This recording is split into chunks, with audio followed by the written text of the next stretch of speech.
Hello guys, कैसे हैं आप। आज हम स्टार्ट करने जा रहे हैं क्लासेस ऑफ आईपी। आज हम ये जानेंगे कि आईपी वर्जन 4 के अंदर कितनी क्लासेस हैं, फिर उन क्लासेस में क्या हम सारी क्लासेस यूज़ कर पाते हैं या उन क्लासेस के अंदर भी कुछ क्लासेस ऐसी हैं जो हम यूज़ नहीं कर पाते जी। तो डिस्कस करते हैं classes of IP.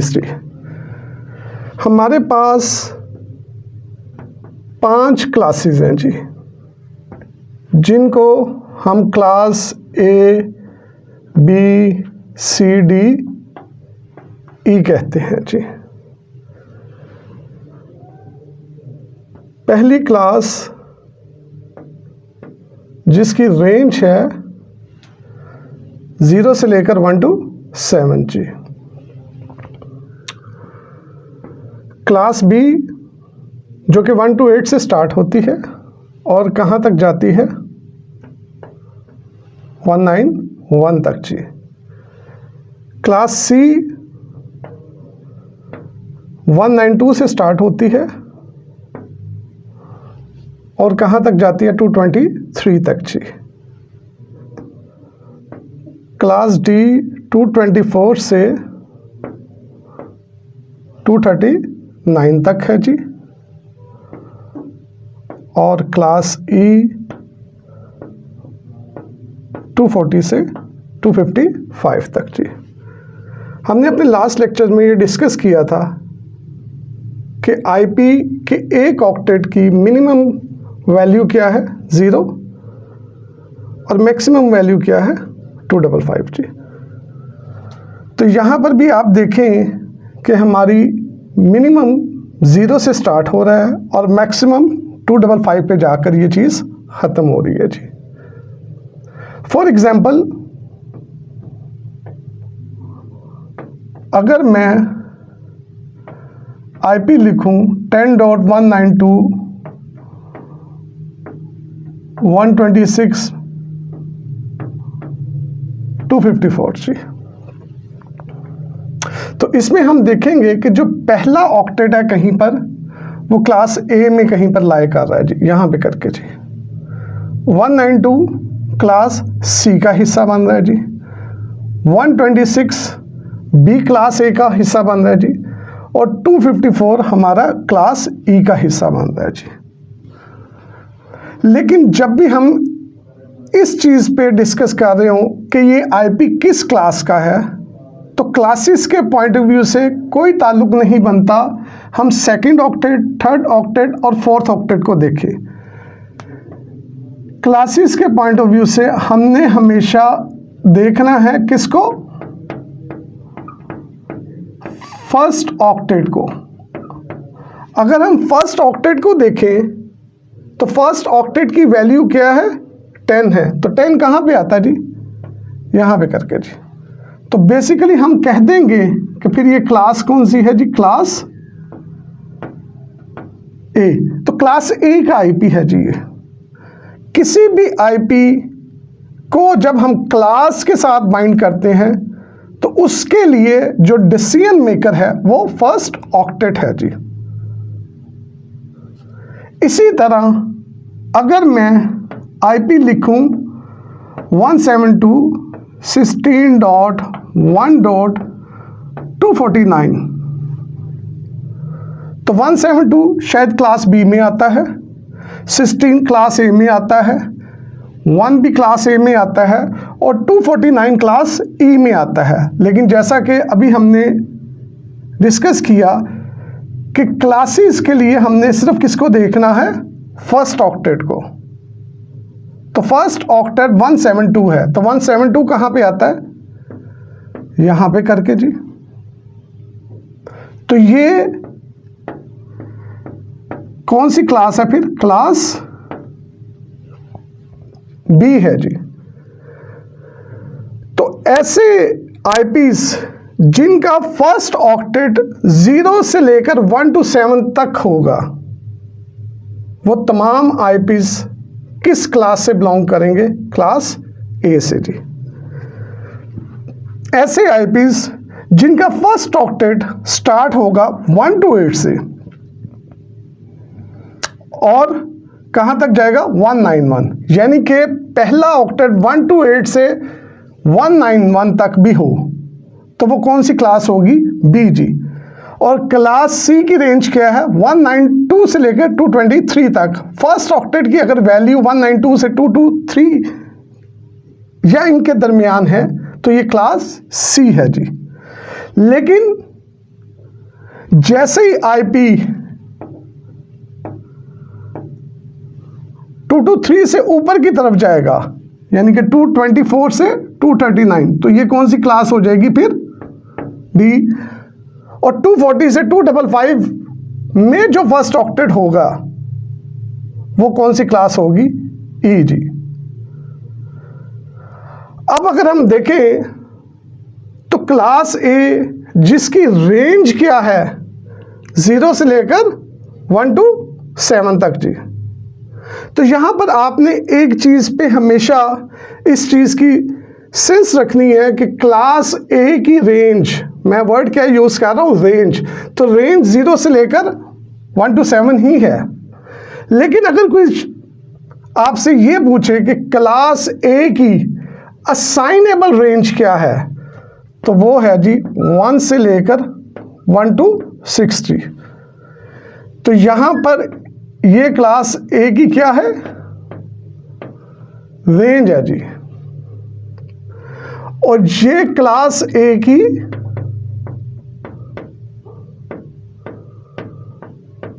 Assignable range है जी। इससे मुराद क्या है कि ऐसा आईपी जिसका फर्स्ट ऑक्टेट 0 होगा वो आप असाइन नहीं कर सकते जी। और क्लास ए के ही अंदर ऐसा आईपी जिसकी स्टार्टिंग वैल्यू 1 to 7 होगी वो भी आप असाइन नहीं कर सकते जी। तो असाइनेबल रेंज क्या है क्लास ए की? 1 से लेकर 1 to 6 तक जी।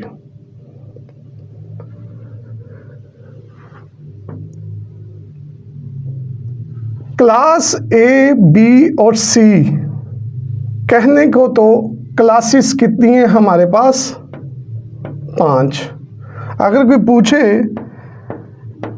कि क्लासेस कितनी हैं तो हम कह सकते हैं क्लासेस क्या हैं? 5 है जी। लेकिन अगर कोई क्वेश्चन को इस तरह कर दे कि असाइनेबल क्लासेस कितनी हैं,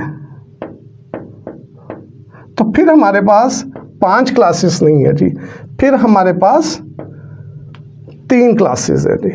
क्योंकि क्लास डी और ई को हम असाइन अपनी नोड अपने सिस्टम पे नहीं कर सकते जी। क्लास डी यूज करते हैं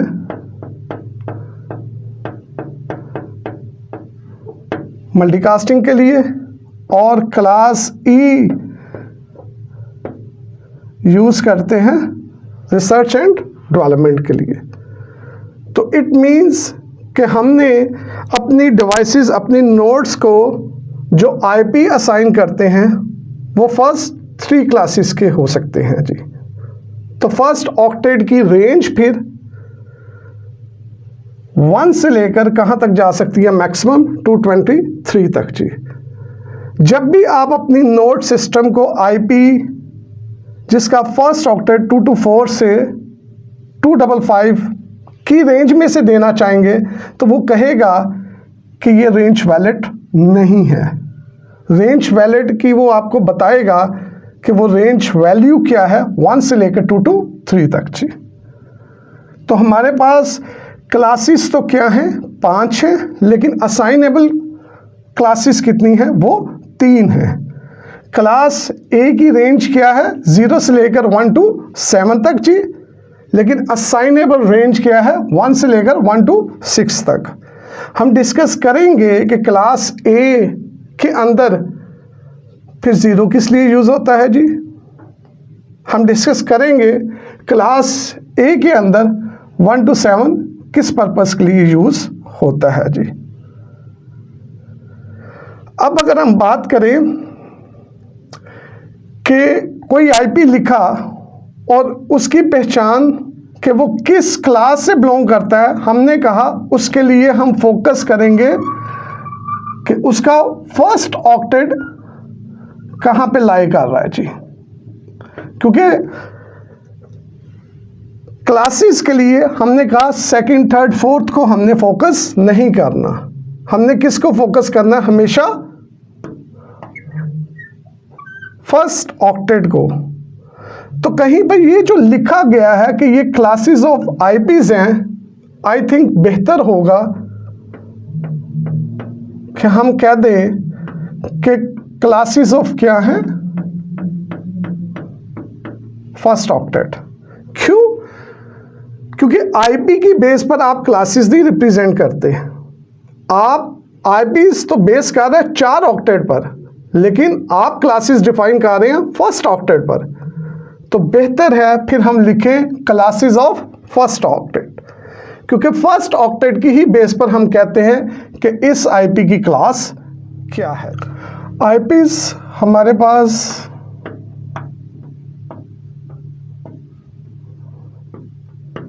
प्राइवेट है,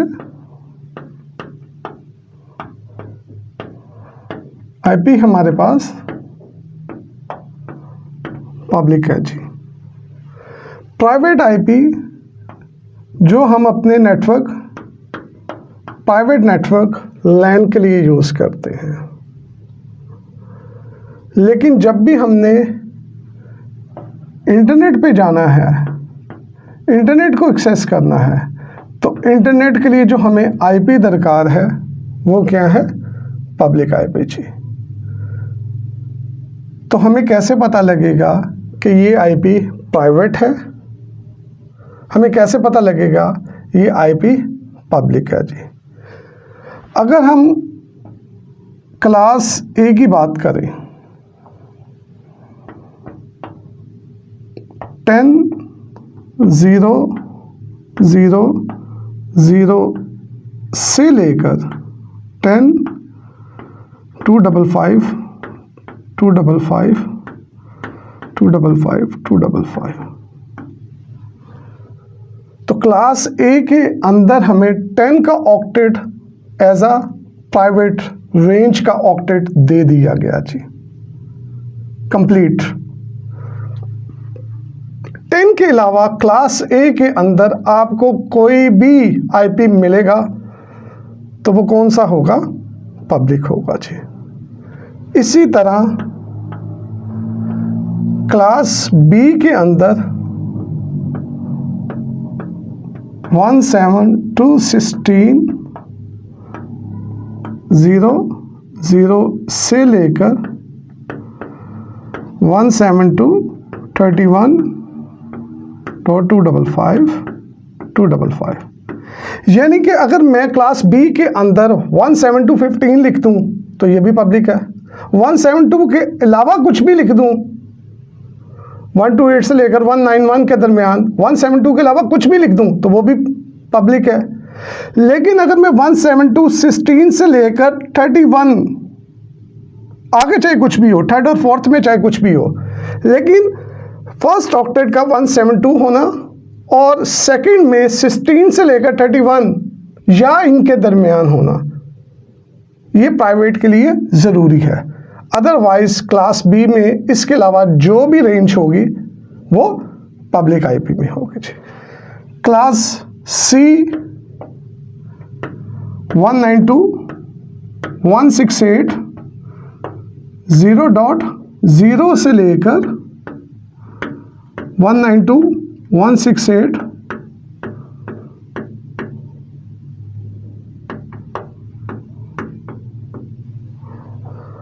तो इसके अंदर भी 192.168 का होना ज़रूरी है। इसके अलावा यानी कि फर्स्ट ऑक्टेट 192 है, लेकिन आगे 168 नहीं है, 168 के अलावा कुछ है, फॉर एग्जांपल 151 है। हालांकि फर्स्ट ऑक्टेट 192 है, लेकिन चूंकि सेकंड ऑक्टेट आपका 168 नहीं है, लिहाजा वो भी पब्लिक है जी। तो फर्स्ट टू ऑक्टेट का 192.168 थर्ड फोर्थ पे कुछ भी हो वो होना ज़रूरी है, अदर देन ये भी सारे इसके अलावा क्या होंगे, आपके पब्लिक आईपी हैं। तो हमारे लिए ये भी बहुत ज़रूरी है कि जब हम किसी आईपी को देखें तो हमें पता हो कि ये आईपी प्राइवेट रेंज का आईपी है या पब्लिक रेंज का आईपी है। डीई तो हम असाइन ही नहीं ना कर सकते। इसका मतलब हमारा ताल्लुक कम्युनिकेशन के पॉइंट ऑफ व्यू से, हमारा ताल्लुक तो इन 3 क्लासेस से ही रहेगा। वो क्लास ए होगी, क्लास बी होगी और क्लास सी होगी। तो हमें इन 3 क्लासेस में ये ज़रूर पता हो कि ये जो आईपी है ये प्राइवेट है, उसका पर्पस भी कुछ और है, और अदर देन तमाम आईपीस आपके क्या हैं, पब्लिक हैं, और इसका पर्पस भी कुछ और है जी। एक अपना नेटवर्क जब आप डिज़ाइन करते हैं तो उसको जो आईपीस देते हैं, क्लास ए का अगर देंगे तो वो हमेशा 10 के ऑक्टेट से स्टार्ट होने वाला आईपी होगा जी, चाहे आगे आप कुछ भी यूज़ करें। आपको अपने प्राइवेट के अंदर कभी भी 11 का नेटवर्क, कभी भी आपको 99 का नेटवर्क नज़र नहीं आएगा। वो हमेशा कौन सा होगा, 10 का। उसका फर्स्ट ऑक्टेट कौन सा होगा, 10 का, क्योंकि हमने कहा क्लासेस हमेशा फर्स्ट ऑक्टेट की बेस पर जानी जाती हैं जी।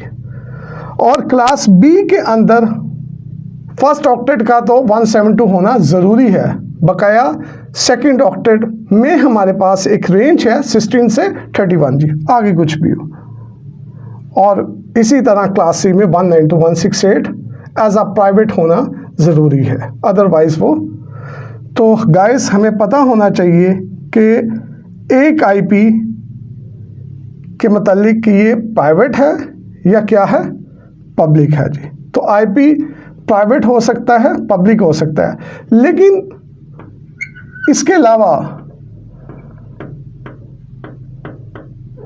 आईपी स्पेशल भी होते हैं जी। स्पेशल क्या होते हैं, जो रिजर्व्ड होते हैं जी, किसी ना किसी पर्पस के लिए जी। जैसे हम बात करें कि आईपी एब्रिवेट है इंटरनेट प्रोटोकॉल। प्रोटोकॉल क्या है, set of rules. Set of rules क्या है कि जो चीज़ें आपके लिए डिफाइन कर दी गई हैं, ये भी तो चीज़ें डिफाइंड ही हैं कि पहली 3 क्लासेस ए बी सी के अंदर कौन से प्राइवेट हैं और कौन से पब्लिक हैं, तो ये डिफाइंड है जी। उन आईपीस के अंदर भी, उन रेंजेस के अंदर भी फर्दर ये डिफाइन कर दिया गया है कि इनका खास एक पर्पस है जी। जैसे क्लास ए में हमने कहा था 0, आप अपनी नोट्स को साइन नहीं कर सकते। जैसे क्लास ए के अंदर 127 को आप यूज़ नहीं कर सकते, और इसी तरह क्लास डी और ई भी आप यूज़ नहीं कर सकते जी। ये मल्टीकास्टिंग के लिए यूज़ करते हैं, ये R&D के लिए यूज़ करते हैं जी। अगर हम बात करें 0, हमें पता होना चाहिए कि आईपी या तो हम किसी भी मशीन को मैन्युअली दे सकते हैं या हम दे सकते हैं ऑटोमेटिकली। मैनुअल के लिए डेफिनेटली आपको आईपी लिखना पड़ेगा, लेकिन जब हम उसमें ऑप्शन पिक करते हैं कि मेरी मशीन को ऑटोमेटिक आईपी मिल जाए, तो उस नेटवर्क के अंदर कोई बैक एंड पे ऐसा सर्वर होगा जो उस मशीन की रिक्वेस्ट को फुलफिल करेगा। यानी कि मेरी मशीन को ऑटोमेटिक आईपी मिल जाए, ये एक रिक्वेस्ट है उस मशीन, उस क्लाइंट की तरफ से, तो उसको सर्व करने वाला कोई ना कोई सर्वर ज़रूर होगा जी। ऐसा सर्वर जो अपने क्लाइंट्स को ऑटोमेटिकली आईपी असाइन करता है, उस सर्वर को हम क्या कहते हैं? DHCP सर्वर जी, डायनेमिक होस्ट कंट्रोल प्रोटोकॉल जी। ये अपने क्लाइंट्स को ऑटोमेटिकली IP असाइन कर देता है जी। इट मीन्स कि उस टाइम उस मशीन के पास कोई IP नहीं है। अगर उस मशीन के पास उस टाइम IP नहीं है, तो जब उसकी रिक्वेस्ट उस सर्वर के पास जाती है और वो मशीन कहती है कि मेरे पास IP नहीं है, तो वो IP नहीं है, तो इस वजह से एज अ सोर्स के तौर पर जो IP जाता है वो क्या जाता है? 000, जो इस चीज को प्रेजेंट करता है कि मेरे पास IP नहीं है, लिहाजा मुझे IP असाइन कर दे। तो 00 की रेंज को रिजर्व कर दिया गया है कि जब हम कहते हैं कि DHCP से मुझे ऑटोमेटिक IP चाहिए, तो तब सोर्स में क्या लग के जाता है? 000। तो ये क्लाइंट की DHCP रिक्वेस्ट में इस रेंज को रिजर्व कर दिया गया है। इस वजह से आप 0 से स्टार्ट होने वाला IP अपनी नोड्स को असाइन नहीं कर सकते जी। इसी तरह ऐसा IP जिसका फर्स्ट ऑक्टेट कहाँ से स्टार्ट होगा? 127 से। जैसे ही आप 127 लिखेंगे तो आपको एक मैसेज आ जाएगा कि इस एड्रेस को हमने रिजर्व कर दिया है। किसके लिए? लूप बैक के लिए। लूप बैक के लिए, लूप बैक क्या है जी? लूप बैक से मुराद है कि फॉर एग्जांपल अगर मैंने इंटरनेट पे जाना है और किसी भी वजह से मैं इंटरनेट को एक्सेस नहीं कर पा रहा, तो मैं अपने ही सिस्टम पर बैठकर 1 to 7 से स्टार्ट होने वाले IP को अगर पिंग करूं और अगर मुझे पिंग का रिप्लाई आ जाए, तो मुझे इस चीज़ की कंफर्मेशन मिल जाती है कि मेरे सिस्टम के अंदर जो लगा हार्डवेयर है वो प्रॉपर काम कर रहा है जी। इट मीन्स कि प्रॉब्लम फिर कहाँ पे है? इंटरनेट पे है जी। अगर मुझे अपने ही सिस्टम से मैं लिखूं पिंग 127.0.0 एनीथिंग और आगे से मुझे जवाब ना आए, तो इट मीन्स प्रॉब्लम कहीं मेरे अपने ही सिस्टम के अंदर है जी। तो बजाय मैं ये कहूँ कि इंटरनेट नहीं चल रहा, नहीं, इस टाइम प्रॉब्लम फिर मेरे अपने सिस्टम में है, तो मुझे अपना हार्डवेयर ट्रबल शूट करना होगा इंस्टेड ऑफ इंटरनेट। और अगर मुझे 1 to 7 से जवाब आ रहा है, तो इट मीन्स कि मेरा हार्डवेयर प्रॉपर काम कर रहा है, इशू इंटरनेट में है जी। Thank you very much.